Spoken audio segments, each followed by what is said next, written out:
দেখুন, এটা আমাদের ভারতবর্ষের সরকারের এবং বিশেষ করে আমাদের প্রধানমন্ত্রী মোদিজির এটা একটা সিদ্ধান্ত, যা আমাদের রাজ্যকে এবং সারা দেশের সমস্ত রাজ্যকে এগুলো জানিয়ে দেওয়া হয়েছে। পরিবেশের কথা মাথায় রেখে এবং পরিবেশের যে ভারসাম্য,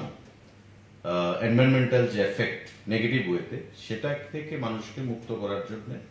এই যে ভেহিকেল স্ক্র্যাপ পলিসি, সেটাকে সিদ্ধান্ত গ্রহণ করা হয়েছে। এবং এতে করে যে পলিসির যে মেইন উদ্দেশ্য, সেটা হচ্ছে 15 বছরের বেশি যে সরকারি ভেহিকেলগুলো, সেগুলোকে স্ক্র্যাপ করা হবে এবং এই স্ক্র্যাপ থেকে একটা লভ্যাংশ ভারতবর্ষের সরকার রাজ্য সরকারকে প্রদান করবে। ধরুন, আমাদের রাজ্য সরকারের মোটামুটি যা একটা ক্যাবিনেটে যেটা সিদ্ধান্ত হয়েছে, 300-র উপর গাড়ি বিভিন্ন দপ্তরে যেগুলো 15 বছরের বেশি বয়স, সেগুলোকে যদি স্ক্র্যাপ করা হয়, একটা পার্সেন্টেজ অফ মানি, তারা যেটা ভারতবর্ষের একটা সংস্থা রয়েছে, তারা এই স্ক্র্যাপিং করবে, সেটাকে নিয়ে ভারতবর্ষের সরকার থেকে আমাদের যে শেয়ার অফ ট্যাক্সেস প্রদান করা হয়, সেই শেয়ার অফ ট্যাক্সেসের সঙ্গে সেই টাকাটা অ্যাড করে দেওয়া হবে। সিমিলারলি প্রাইভেট ক্ষেত্রে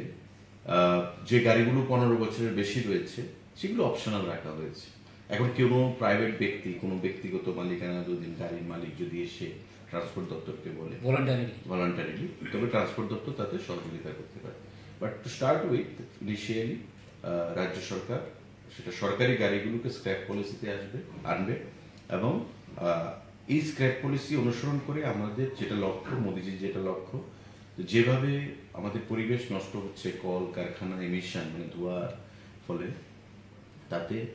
মানুষের যে বিভিন্ন রোগ, আমাদের লাঙের ফুসফুসের যে বিভিন্ন রোগ, বিভিন্ন শারীরিক, যে তার থেকে মানুষকে কি করে মুক্ত করা যায়, পরিবেশকে নির্মল রাখা যায় এবং প্রাকৃতিক যে ভারসাম্য, সেটাকে ইকোলজি, সেটাকে কিভাবে সুন্দর রাখা যায়, এবং সেটা মাথায় রেখে এই স্ক্র্যাপ পলিসি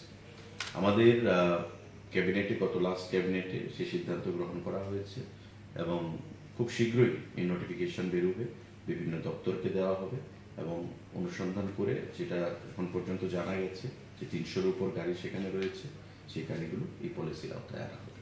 নোটিফিকেশনের পর কবে নাগাদ পলিসি ইমপ্লিমেন্টিং হবে? আপনি ধরুন ক্যাবিনেট মিটিং হয়ে গেছে, ক্যাবিনেটের পর ধরুন মাসখানেকের মধ্যে নোটিফিকেশন।